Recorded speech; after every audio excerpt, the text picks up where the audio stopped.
Salam Bapak Ibu, Saudara-saudari, selamat beribadah di ibadah Minggu online GKI Prambanan.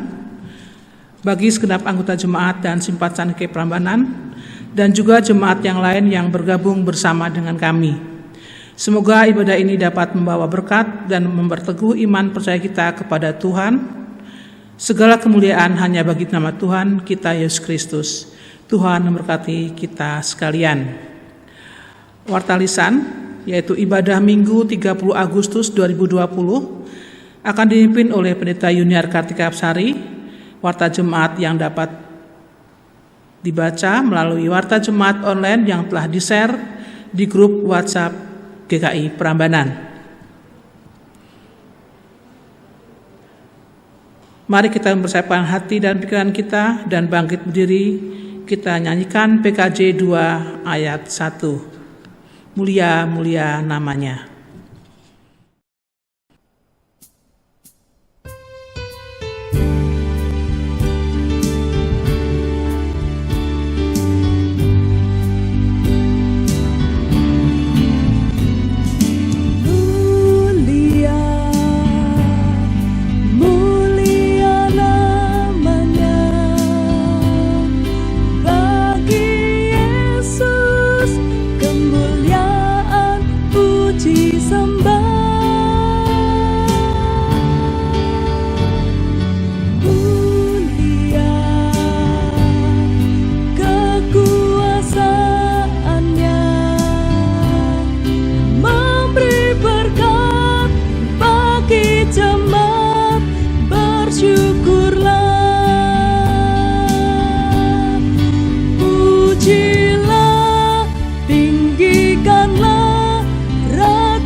Ibadah ini berlangsung di dalam nama Allah Bapa, Putra, dan Roh Kudus.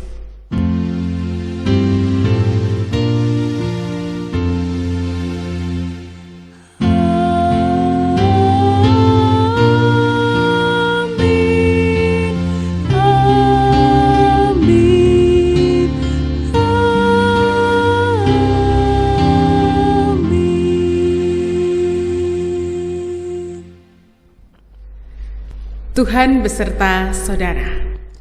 Dan beserta saudara juga. Jemaat dipersilahkan duduk kembali. Kita bersyukur hari ini kita boleh beribadah kepada Tuhan dengan sukacita. Dan kita juga bersyukur bahwa hari ini jemaat GKI Prambanan boleh beribadah bersama-sama dengan jemaat dari GKJ yang ada di Klaten. Dan kita mensyukuri bahwa Tuhanlah yang mengundang kita untuk beribadah. Dan ialah yang akan memampukan kita, memberikan kita hikmat supaya kita boleh menikmati ibadah ini dengan syukur dan sukacita. Mari jemaat kita pujikan NKB 17, Agunglah Kasih Allahku.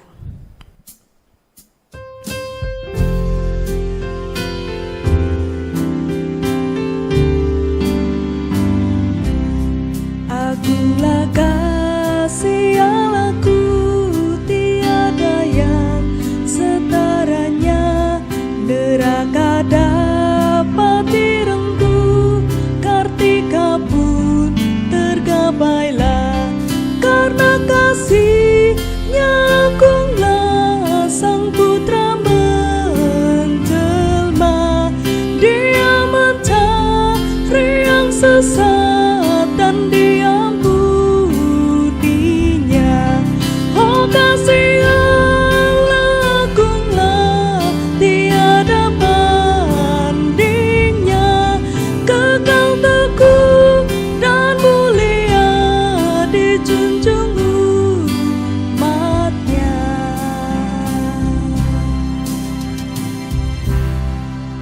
「Jemaat Tuhan, marilah kembali kita satukan hati. Kita naikkan doa pengakuan dosa dan jemaat diberi kesempatan untuk berdoa secara pribadi dan saya akan menutupnya. Mari kita berdoa bersama.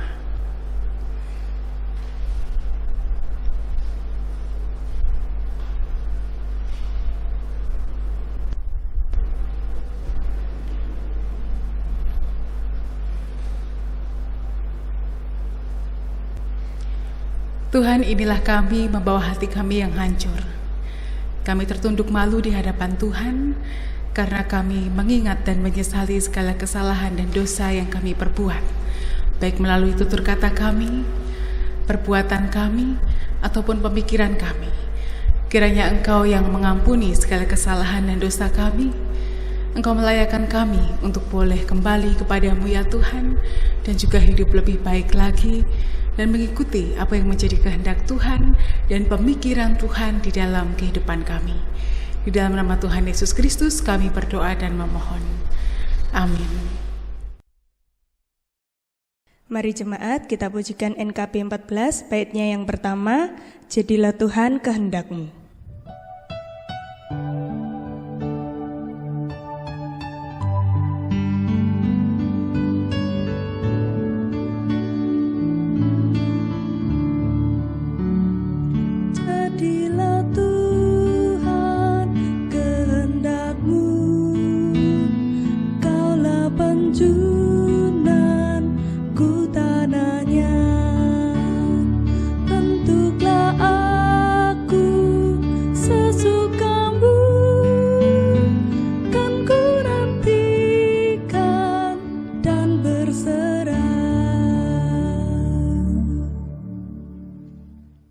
Jemaat diundang untuk bangkit berdiri. Bagi setiap kita yang dengan rendah hati telah mengakui segala kesalahan dan dosa kita, saat ini tersedia berita anugerah bagi kita yang diambil dari surat 1 Yohanes pasal 4 ayat 9-10 yang berbunyi demikian. Dalam hal inilah kasih Allah dinyatakan di tengah-tengah kita, yaitu bahwa Allah telah mengutus Anak yang tunggal ke dalam dunia, supaya kita hidup olehnya. Inilah kasih itu, bukan kita yang telah mengasihi Allah, tetapi Allah yang telah mengasihi kita dan yang telah mengutus Anaknya sebagai pendamaian bagi dosa-dosa kita. Demikianlah berita anugerah dari Tuhan. Syukur kepada Allah. Dengan tetap berdiri, mari kita pujikan KJ 50A, baitnya yang pertama dan yang kedua, Sabdamu Abadi.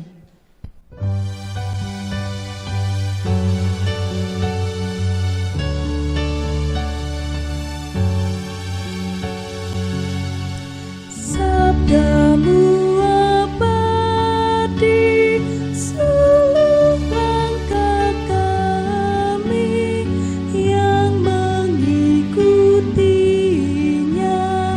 hidup sukacita.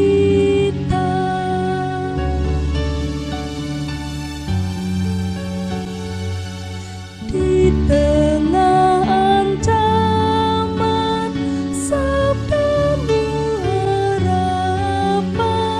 sumber penghiburan, kabar keselamatan.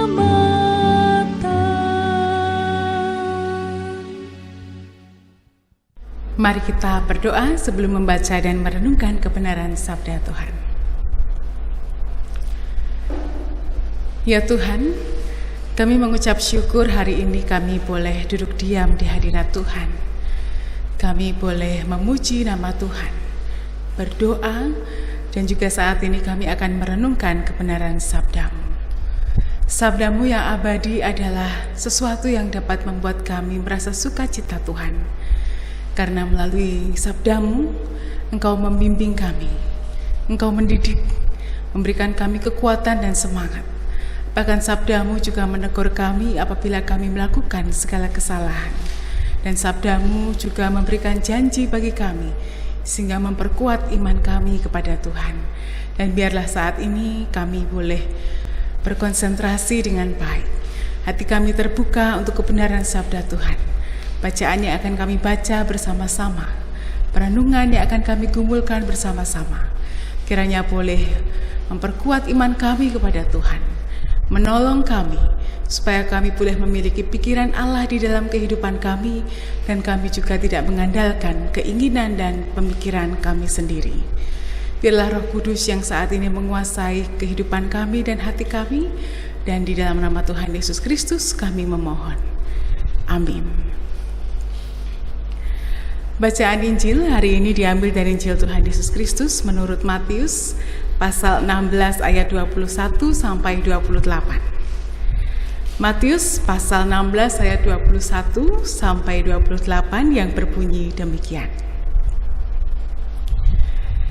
Sejak waktu itu Yesus mulai menyatakan kepada murid-muridnya bahwa ia harus pergi ke Yerusalem dan menanggung banyak penderitaan dari pihak tua-tua, imam-imam kepala, dan ahli-ahli Taurat, lalu dibunuh dan dibangkitkan pada hari yang ketiga.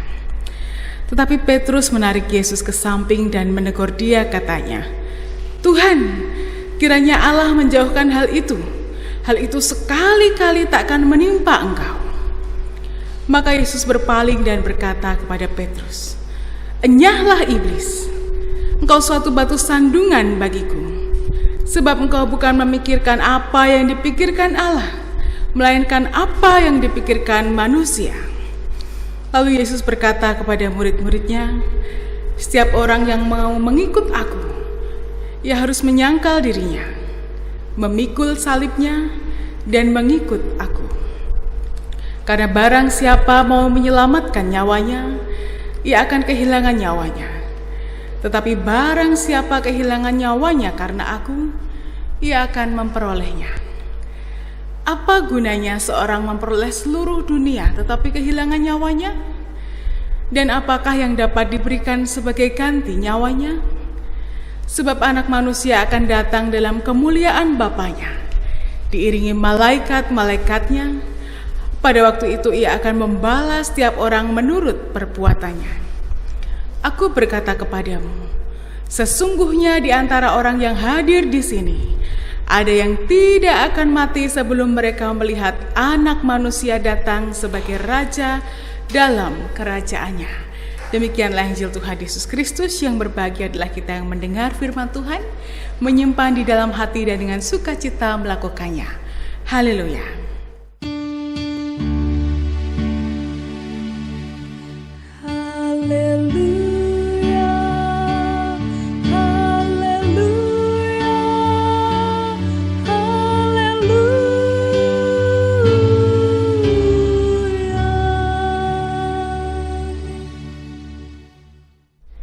Selamat pagi jemaat Tuhan, kita bersyukur kita boleh kembali beribadah kepada Tuhan, dan saat ini kita bersama-sama merenungkan kebenaran sabda Tuhan. Jemaat Tuhan, setiap manusia, setiap kita, Bapak, Ibu, saudara-saudari dan saya pasti memiliki cita-cita, juga punya pemikiran di dalam pikiran kita, dan juga memiliki keinginan masing-masing. Ada yang cita-citanya pengen jadi presiden. Kalau Susan dulu cita-citanya jadi dokter supaya bisa ngenjus orang lewat ya, dan juga cita-cita yang lain. Nah, setiap orang, setiap manusia ketika memiliki keinginan, pemikiran, cita-cita, ada kecenderungan di dalam dirinya bahwa mereka akan mengikuti cara berpikir sendiri dan enggan untuk mengikuti apa yang dipikirkan orang lain. Apa yang saya pikirkan, itu yang saya mau. Saya nggak mau mengikuti orang lain, keinginan orang lain, dan biasanya itu dipertahankan di dalam kehidupan masing-masing. Seorang filsuf bernama René Descartes pernah membuat pernyataan begini, cogito ergo sum. Biasa kita, beberapa dari kita sudah pernah membaca atau mengerti ya, cogito ergo sum, atau artinya aku berpikir maka aku ada. Aku berpikir maka aku ada. Ketika aku memikirkan tentang diriku, maka aku ada. Nah, pernyataan ini menunjukkan bahwa pemikiran sangat dihargai, dan eksistensi dari seorang diukur dari pikirannya. Nah, ini kata seorang filsuf. biasa itu juga dipikirkan bahwa itu juga berlaku di dalam kehidupan manusia. Eksistensi dirinya diukur dari pikirannya. Wah, semakin pintar, semakin eksis, semakin ngerti tentang ini itu, segala sesuatu yang update, dia semakin eksis. Dan orang-orang yang tidak memikirkan segala sesuatu ya tidak seeksis yang lain ya. Namun hal ini tidak berbanding lurus dengan apa yang seharusnya terjadi dengan relasi kita terhadap Tuhan. Relasi manusia dengan Tuhan justru berlaku hal yang berbeda. Bahwa setiap pribadi yang hendak mengikut Tuhan didorong untuk menyelami apa yang dipikirkan Tuhan. Jadi relasi manusia dengan Tuhan itu semakin erat, semakin intim, bukan karena kita merasa bahwa diri kita bisa memikirkan sesuatu hal dengan luar biasa, tetapi manusia yang punya relasi yang intim, yang erat dengan Tuhan justru adalah orang yang meninggalkan pemikiran dirinya dan juga mengganti pikiran Allah di dalam kehidupannya. Mengapa hal itu terjadi? Karena jika seseorang mengerjakan apa yang dipikirkannya sendiri, seringkali berbeda, bahkan bertentangan dengan apa yang menjadi kehendak Tuhan. Kadang apa yang kita pikirkan menurut kita baik, menurut kita benar, menurut kita luar biasa, tetapi Tuhan mengatakan bahwa bukan itu, karena Tuhan punya rencana, punya pemikiran yang lain yang lebih baik di dalam kehidupan kita. Dan menyelami apa yang dipikirkan Tuhan adalah proses. Pikiran manusia itu terbatas. Kita gak bisa hari ini juga, wah aku paham maksud Tuhan, aku tahu apa yang Tuhan inginkan. Tetapi harus ada proses di sana, harus ada pembelajaran, harus ada kerelaan diri dan hati supaya bisa kita memiliki pikiran Tuhan di dalam kehidupan kita. Begitupun dengan kehidupan orang-orang yang dipilih Tuhan. Seringkali mereka tak luput dari pergumulan untuk menyelami apa yang dipikirkan Allah. Hari ini kita membaca di dalam sabda Tuhan bahwa seorang Petrus yang sudah cukup lama mengenal Tuhan Yesus, bersama dengan Tuhan Yesus, tahu apa yang dilakukan Tuhan Yesus, tetapi ia tetap menjadi orang yang punya keinginan dan memaksakan pikirannya sendiri, bahkan pikirannya itu dipaksakan supaya terjadi di dalam kehidupan Tuhan Yesus Kristus. Hari ini kita membaca di dalam Matius 16 ayat 21 sampai 28 bagaimana Tuhan Yesus menegur Petrus dengan sangat keras. Dan kita mungkin kalau memperhatikan bacaan kita hari ini dengan minggu lalu sangat kontras.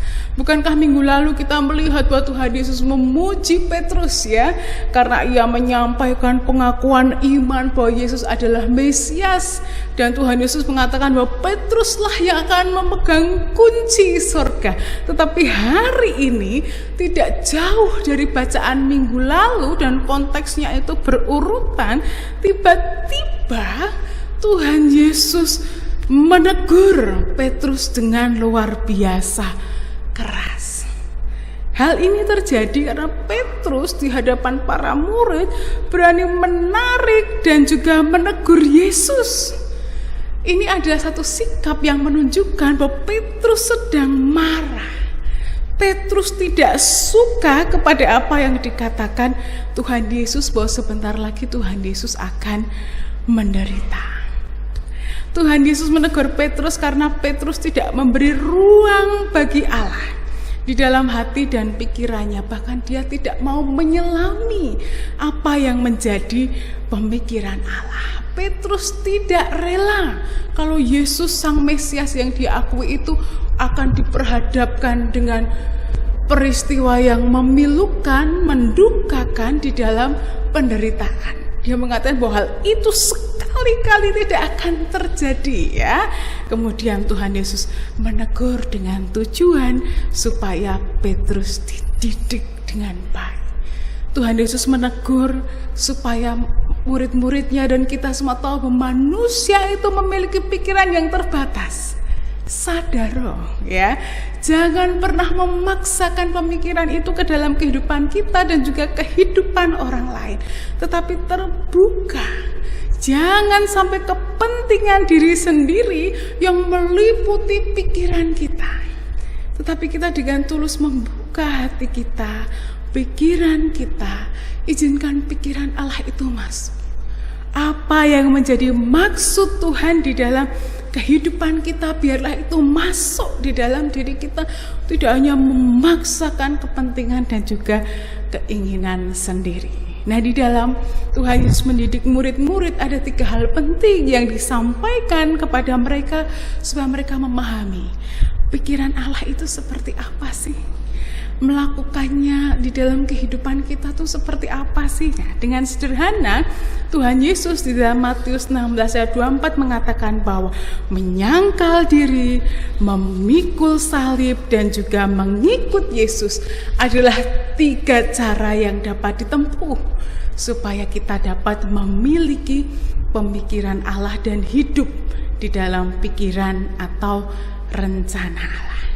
Yang pertama, Bapak Ibu Saudara-saudari, Tuhan Yesus mengatakan bahwa setiap orang yang ingin erat dengan Tuhan, memiliki pikiran Allah dalam kehidupan kita, harus menyangkal diri, ya. Sikap menyangkal diri adalah mengalahkan kepentingan diri sendiri. Siapa sih manusia yang tidak ingin dilayani? Siapa sih manusia yang tidak ingin dipandang hebat? Siapa sih manusia yang inginnya dibangga-banggakan, dieluk-elukan? Siapa yang tidak ingin, ya? Siapa yang tidak ingin hidupnya selalu sehat, kuat? Siapa yang tidak ingin ekonominya, finansialnya semua betul-betul terjaga, semuanya berkecukupan? Siapa yang tidak ingin hidupnya enak-enak, ya? Semua orang ingin hidup enak-enak, semua ingin hidupnya yang lancar-lancar, ekspektasinya terus menanjak kehidupan baik, tapi realita naik turun, paling jauh di bawah, naik lagi, ya. Itulah kehidupan manusia.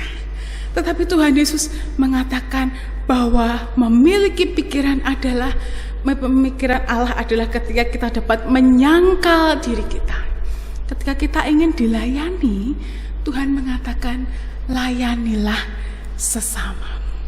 Ketika kita merasa bahwa kita mau dipandang paling hebat, paling baik, paling pintar, semuanya paling, ya. Tetapi Tuhan mengatakan, rendah hatilah. Untuk apakah bermegah, ya? Bahwa dikatakan bahwa semua yang kita miliki adalah milik Tuhan. Lalu kenapa kita mau bermegah? Ingin hidup kita dijunjung oleh orang lain dengan menginjak orang lain. Nah, Tuhan Yesus mengatakan menyangkal diri. Ini hal yang sangat penting. Karena ketika kita tidak bisa menyangkal diri, adanya cuma ego, keinginan, kepentingan, maka kita nggak bisa ngerti apa yang menjadi kehendak Tuhan, apa yang menjadi pikiran Tuhan. Ketika keinginan kita, ego kita, harapan kita tidak tercapai, maka kita dengan mudah akan merasa, wah, hidupku menderita. Ikut Yesus itu susah, ikut Yesus ini begini, begitu. Nah, memang Tuhan mengatakan itu. Tuhan memang mengatakan bahwa hidup kita sebagai orang yang mengikut Tuhan harus menyangkal diri. Tidak mungkin tidak. Dalam situasi seperti ini, apakah kita bisa menyangkal diri? Aku inginnya ekonomiku baik. Dalam masa seperti ini banyak sekali yang kita pikirkan di dalam pikiran kita. Kebutuhan sehari-hari, apa yang harus kita penuhi dalam kewajiban kita setiap hari, apa yang menjadi tanggungan kita yang kita miliki, semuanya ada dalam pikiran kita dan membuat beban. Apakah kita bisa menyangkal diri? Ego kita mengatakan cari duit terus, bagaimana caranya? Walaupun susah terus, kalau harus dengan cara yang tidak baik, tidak halal, lakukan terus. Yang penting ini kita dapat menutupi segala kebutuhan kita, gitu ya. Tetapi di dalam menyangkal diri, keinginan kita yang begitu luar biasa kita sangkal. Biarlah itu terjadi. tangan Tuhan tidak akan membiarkan kita jatuh tergeletak. Sekalipun sulit, ada hal-hal yang di luar nalar kita, pikiran kita yang Tuhan sediakan. Ada jalan yang sulit, yang menurut kita buntu, tapi kita sangkal diri kita bahwa Tuhan mampu untuk menolong kita. Bahwa sesulit apapun ternyata kita masih bisa terus berjalan. Hari ini kita punya pergumulan yang luar biasa. Apakah hari lalu kita nggak punya?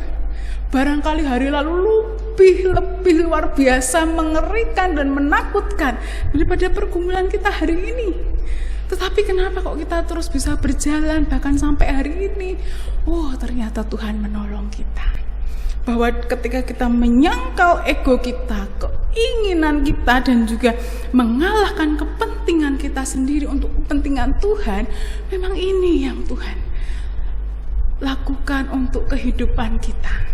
Kita akan melihat bahwa pemikiran Allah itu tidak pernah salah dan selalu baik untuk kita. Bayangkan Bapak Ibu saudara-saudari, ketika Ayub ataupun Yusuf menyangkal, tidak mau menerima penderitaan yang harus dialami, apa yang akan terjadi?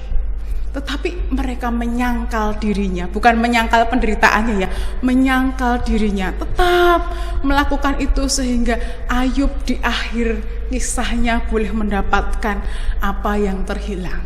Yusuf boleh kembali menyelamatkan keluarganya, bahkan dia menjadi penyelamat bagi bangsa yang besar. Dia menyangkal dirinya, tetapi tidak menyangkal keadaan yang menimpa mereka. Jadi yang pertama adalah menyangkal diri. Yang kedua adalah memikul salib. Kesediaan menanggung kesulitan ataupun penderitaan sebagai konsekuensi. Kalau kita menyangkal diri, pasti ada harga mahal yang harus kita tanggung. Pasti ada konsekuensi yang harus kita terima. Nah, dari menyangkal diri itu pasti ada memikul salib. Tidak mungkin ketika kita menyangkal diri terus tiba-tiba semuanya menjadi enak. Justru ada beban-beban yang harus kita tanggung. Nah, memikul salib itu bukan salib Yesus yang kita pikul, tetapi salib masing-masing dari kita. Dan kita nggak bisa compare, tidak bisa kita membandingkan salib kita dengan salib orang lain. Orang lain kok enak ya hidupnya, aku kok begini. Orang lain kok begitu ya, aku kok begini. Setiap kita memiliki masing-masing salib yang harus ditanggung. Tapi Tuhan mengatakan bahwa kok yang dipasang itu enak. Jadi salib yang kita tanggung, yang kita pikul itu sudah paling pas. Kalau Tuhan Yesus mengatakan kok yang dipasang itu sudah paling pas. Tidak mungkin itu tertukar dengan salib orang lain. Satu orang, satu pribadi punya salib tentang kesehatan. Materi melimpah, ya, keluarga ada, tapi sakit.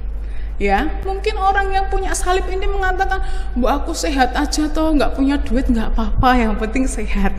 Karena punya duit juga dipakai untuk berobat, ya. Nanti mengatakan aku nggak punya duit nggak apa-apa, yang penting aku sehat. Orang lain salibnya adalah hal ekonomi. Usaha apa aja ini belum berhasil, itu tidak berhasil, ini kurang berhasil, kemudian mengatakan kenapa masalah finansial ekonomiku tuh sulit, kebutuhanku tuh sulit. Wes mbok aku apalah, nggak apa-apa lah, yang penting aku punya duit. Sakit ya nggak apa-apa, nanti bisa berobat. Oh, sekarang itu alat-alat canggih semua, medis kesehatan, mau berobat kemana, kalau punya duit kan bisa untuk berobat. Nanti orang lain mengatakan, duit aku punya, aku yo sehat, tapi kenapa kok hidupku tuh sendiri, sanak saudara jauh, anakku nggak pernah perhatian, orang tuaku punya duit banyak tapi aku tidak diperhatikan. Lalu mengatakan, aku nggak apa-apa lah nggak punya duit, aku nggak apa-apa yang lain-lain, tapi aku ingin punya relasi yang baik. Nah, ketika membandingkan dengan salib orang lain, nggak ada yang bisa pas. Mungkin kalau kita di posisi orang lain, kita nggak akan mampu. Orang lain di posisi kita juga tidak akan mampu. Mungkin karena memang bukan pas salib yang dipikul. Bisa jadi menjadi lebih berat, bisa jadi terlalu ringan. Tetapi Tuhan mengatakan bahwa yang salib yang kita panggul itu sudah paling pas dan tidak akan berat karena kita menanggung bersama dengan Tuhan. Enak enggak Bapak Ibu saudara-saudari? Ketika Tuhan Yesus manggul salibnya, sebelum disalib, siapa orang yang mau nolong? Siapa? Ingat? Ya. Tapi kita, ketika kita nanggung salib kita, yang nanggung bersama kita justru Tuhan Yesus sendiri. Amin. Ya, luar biasa betapa besar kasih Tuhan di dalam kehidupan kita kalau kita mau memasukkan pemikiran Allah, rencana Allah dalam kehidupan kita. Tidak ada yang sulit, tidak ada yang kurang, tetapi semuanya bisa baik. Yang ketiga yang Tuhan Yesus katakan pada murid-murid, selain mereka menyangkal diri, memikul salib, dan yang terakhir adalah mengikut Yesus. Banyak orang yang dalam kehidupannya menyangkal diri. Bisa. Banyak kehidupan orang-orang memikul salib, kuat terhadap setiap penderitaan yang dialami. Oh, bisa. Tetapi apakah mereka bisa mengikut Tuhan? Ya, mengikut Tuhan tidak hanya mengaku menjadi orang Kristen. Kalau hanya mengaku menjadi orang Kristen tuh gampang ya. KTP-nya Kristen saja gampang. Ikut katekisasi, terus nanti baptis, terus hilang ya, nggak ke gereja, nggak ibadah, nggak pelayanan gitu ya. Gampang itu, tetapi mengikut Yesus artinya ketika kita bisa melaksanakan teladan Yesus sendiri di dalam kehidupan kita, mengikuti pemikiran Tuhan, bukan pemikiran sendiri. Banyak, kenapa ya? Wah, ada orang Kristen yang ternyata tertangkap korupsi. Kenapa ya masih ada yang perselingkuhan? Kenapa ya kok kehidupannya begini, begitu? Jangan dilabeli orang Kristen dengan mudah. Kenapa? Karena pasti tidak memiliki pemikiran Allah di dalam kehidupannya. Karena kalau punya pemikiran Allah, nggak mungkin seseorang itu bisa selingkuh. Kenapa? Karena pemikiran Allah ada di dalam pikiran dan hidupnya. Ketika saya sudah memilih pasangan saya, sudah diteguhkan, sudah diberkati, apapun itu sampai maut memisahkan. Mau yang lain-lain tidak peduli, itu orang lain ya orang lain, milih orang lain. Tidak akan kepencot, tidak akan ke lain hati atau mendua hati. Pasti nggak punya pemikiran Allah. Bagaimana dengan orang-orang yang korupsi? Ini kita kalau ngomong korupsi itu seolah-olah hal yang jauh, para pejabat gitu. Bukankah kita juga orang-orang biasa suka korupsi? Korupsi waktu, korupsi tenaga, dan yang lain-lain ya. Apakah mereka bisa dikatakan orang Kristen? Nah, kalau tidak memiliki pemikiran Allah, tidak melakukan apa yang menjadi teladan Yesus, itulah sehingga akan jatuh di dalam dosa. Tidak takut terhadap Tuhan, tidak takut kalau melukai hati orang lain, kalau membuat orang lain rugi, kalau membuat orang lain menderita, nggak takut. Itu bukan pemikiran Allah, karena pemikiran Allah adalah mengasihi orang lain seperti mengasihi diri sendiri. Nah, itu yang seringkali terjadi di dalam kehidupan kita. Bahwa seringkali hal-hal yang sangat sederhana, menyangkal diri, memikul salib, mengikut Yesus, hal-hal yang sudah biasa kita dengarkan. Tetapi apakah kita lakukan? Ya, jangan sampai kita menjadi seorang Petrus yang baru saja dipuji oleh Tuhan Yesus, kemudian dalam waktu sekejap ternyata dia menunjukkan bahwa tidak memiliki pikiran Allah. Tidak memberikan ruang untuk Allah untuk memasukkan pikirannya di dalam pikiran dan juga kehidupan Petrus. Nah, dari bacaan kita hari ini kita juga menemukan bagaimana Tuhan Yesus menyatakan satu paradoks, hal yang bertolak belakang, bahwa barang siapa mempertahankan nyawanya akan kehilangan nyawanya, dan yang kehilangan nyawa karena Kristus justru akan memperolehnya. Kita mungkin bertanya, ini maksudnya apa ya? Nah, dari sini kita belajar bahwa siapa yang mengikuti pemikiran sendiri, keinginan sendiri, harapan sendiri, seolah-olah sedang menyelamatkan dirinya. apa yang saya inginkan, apa yang saya harapkan, itulah yang harus terjadi. Nah, itulah yang terbaik, itulah yang harus saya alami. Seolah-olah itu sedang menyelamatkan dirinya, seolah-olah sedang mempertahankan nyawanya. Tetapi seringkali malah membuat mereka meninggalkan Tuhan karena merasa kecewa bahwa harapan, keinginan, impiannya tidak terwujud. Sementara orang-orang yang mengikut Tuhan dengan segala konsekuensinya, bahkan hingga kehilangan nyawanya, akan mendapatkan tempat dalam kekekalan bersama Tuhan. Hari ini kita akan belajar tentang seorang Polikarpus.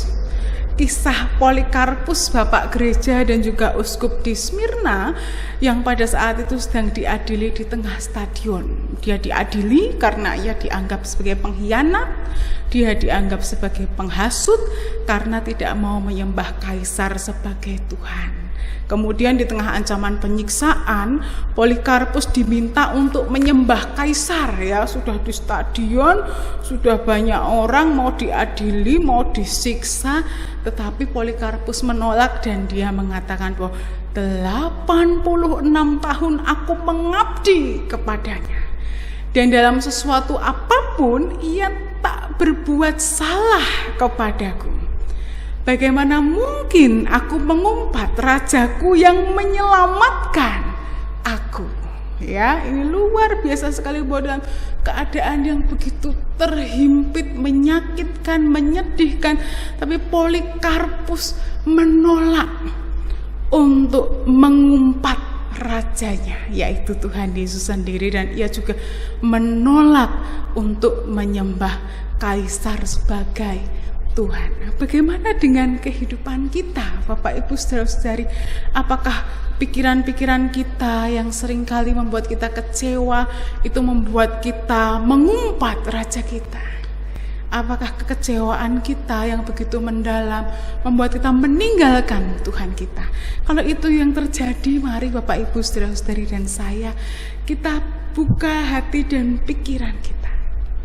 Kita menyadari bahwa barangkali ternyata selama ini yang kita pertahankan dalam pemikiran dan juga keinginan kita adalah satu hal yang salah. Barangkali selama ini kita belum betul-betul dapat menyangkal diri kita, hanya menginginkan yang terbaik yang terjadi, padahal Tuhan memiliki rencana dan pemikiran yang lebih baik dalam kehidupan kita. Barangkali selama ini kita menolak untuk memikul salib kita, tetapi itulah yang harus kita pikul, dan barangkali selama ini kita tidak mengikut Tuhan dengan sungguh dan serius. Dan mari kita bersama-sama buka hati dan diri kita berproses. Kita terus belajar untuk memahami apa yang dipikirkan Allah, apa yang diinginkan Allah terjadi dalam kehidupan kita, dan kita menjadi orang-orang yang terus terbuka akan rencana Tuhan dan berjalan di dalam jalan yang Tuhan tentukan, tentunya dengan pimpinan dan kuat kuasa dari Roh Kudus. Amin. Tuhan mengasihi kita.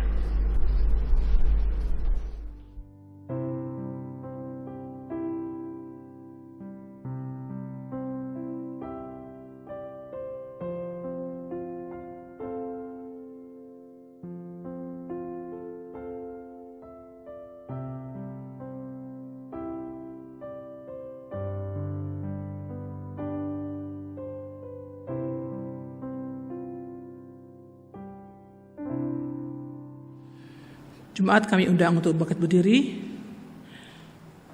Marilah kita bersama-sama mengucapkan pengakuan iman rasuli sebagaimana yang diucapkan jemaat segala zaman, abad, dan tempat yang demikian. Aku percaya kepada Allah, Bapa yang Maha Kuasa, Khalik langit dan bumi, dan kepada Yesus Kristus, anaknya yang tunggal, Tuhan kita, yang dikandung dari Roh Kudus, lahir dari anak darah Maria, yang menderita sengsara di bawah pemerintahan Pontius Pilatus, disalibkan, mati dan dikuburkan, turun ke dalam kerajaan maut. Pada hari yang ketiga, bangkit pula dari antara orang mati, naik ke surga, duduk di sebelah kanan Allah, Bapa yang Maha Kuasa, dan dari sana ia akan datang untuk menghakimi orang yang hidup dan yang mati.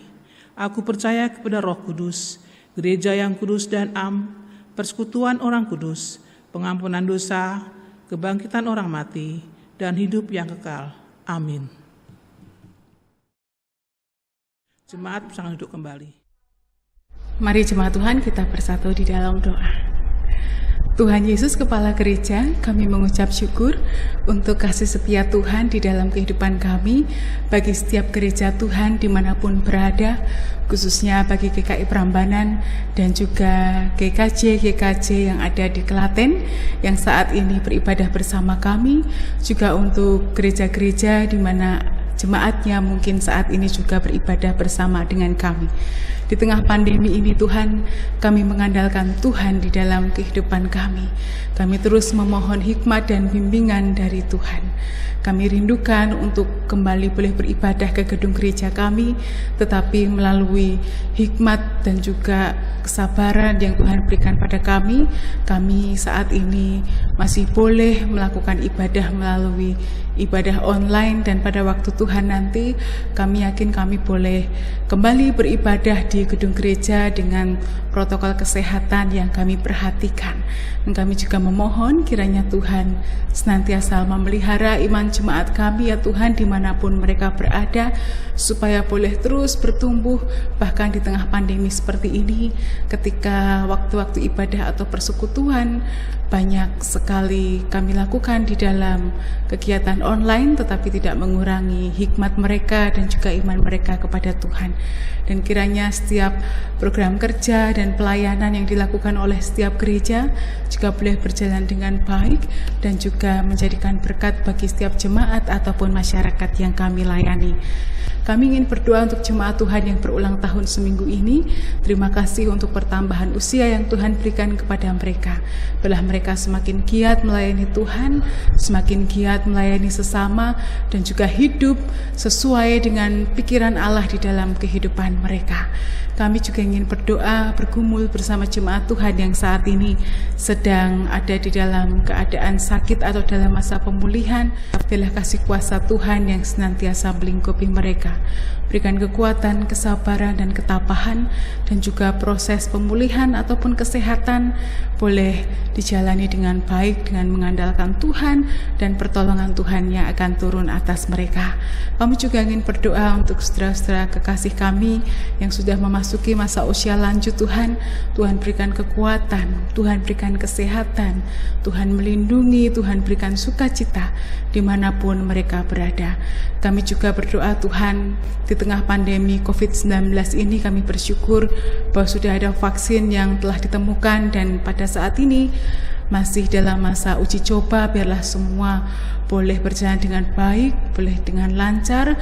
Pada waktunya nanti vaksin ini boleh dipakai oleh seluruh orang-orang yang membutuhkan, dan kami berdoa kiranya di dalam tatanan baru ini kami boleh mengikuti protokol kesehatan dan juga hidup dengan perilaku sehat dan bersih, dan kami juga boleh berjuang mengandalkan Tuhan, dan juga kami boleh mendapatkan hikmat yang dari Tuhan supaya boleh melalui masa-masa sulit ini bersama dengan Tuhan, dan juga Tuhan yang menjadi penolong kami.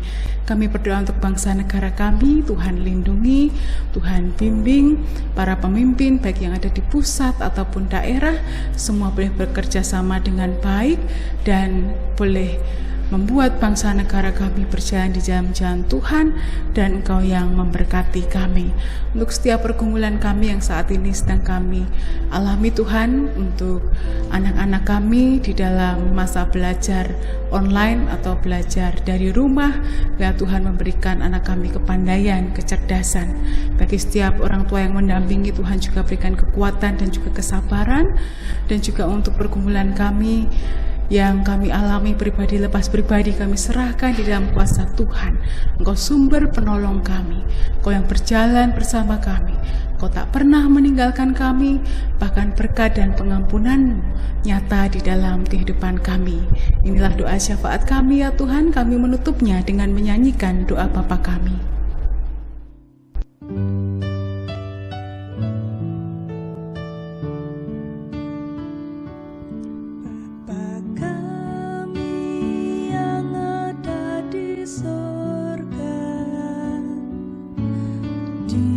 kuduskanlah namamu, datanglah kerajaanmu, jadilah kehendakmu di bumi seperti di sorga. Beri kami hari ini makanan yang secukupnya, ampuni salah kami seperti kami ampuni yang bersalah pada kami. Jangan bawa kami dalam pencobaan, melainkan lepaskan kami dari yang jahat, sebab Kaulah yang punya kerajaan dan kuasa dan kemuliaan sampai selama-lamanya. Amin. Amin.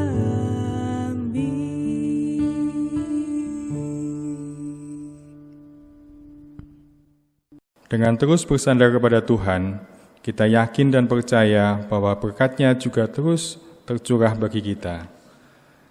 Kini saatnya kita mempersembahkan yang terbaik kepada Tuhan sebagai ungkapan syukur kita kepada-Nya. Ayat persembahan kita terambil dari Mazmur 86 ayat 12. Aku hendak bersyukur kepadamu ya Tuhan, Allahku dengan segenap hatiku, dan memuliakan namamu untuk selama-lamanya. Mari kita ungkapkan rasa syukur kita dengan memberikan persembahan yang dapat ditransfer melalui rekening Bank Mandiri nomor 138-1710-2679 atau dimasukkan di kotak persembahan yang tersedia di kantor gereja GKI Prambanan. Mari jemaat, kita akan pujikan nyanyian KJ 433 ayat 1 dan 2.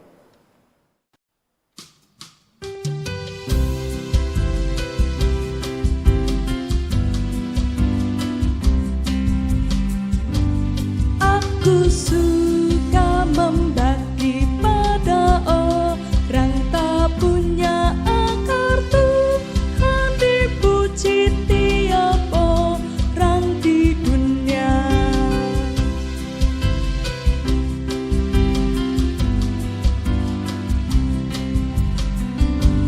Pun kepada Tuhanku ku beri persembahan tangan kiri, tak tahu apa laku yang kanan.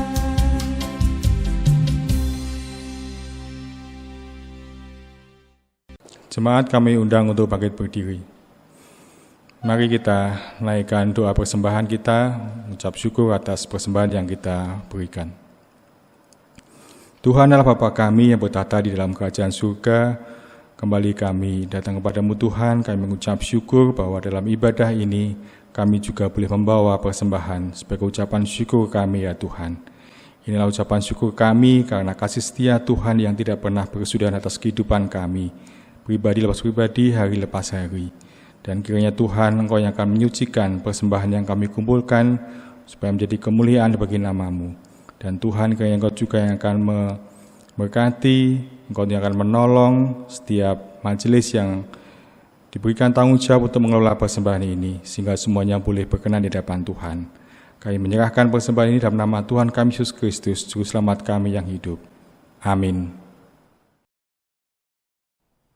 Dengan tetap berdiri, mari kita pujikan NKB 213, baitnya yang pertama, kita sudah ditebus olehnya.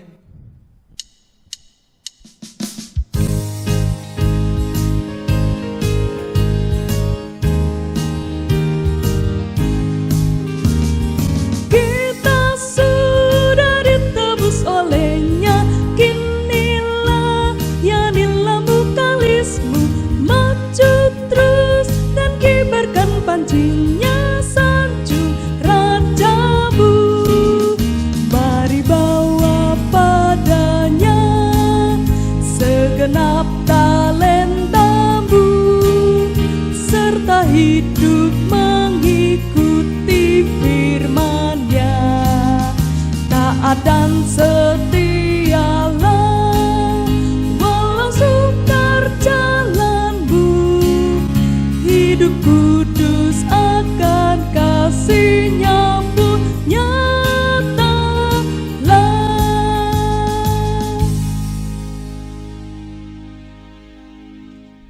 Jemaat Tuhan, arahkanlah hatimu kepada Tuhan dan kini terimalah berkat-Nya. Tuhan memberkati engkau dan melindungi engkau. Tuhan menyinari engkau dengan wajah-Nya dan memberi engkau kasih karunia. Tuhan menghadapkan wajah-Nya kepadamu dan memberi engkau damai sejahtera. Haleluya.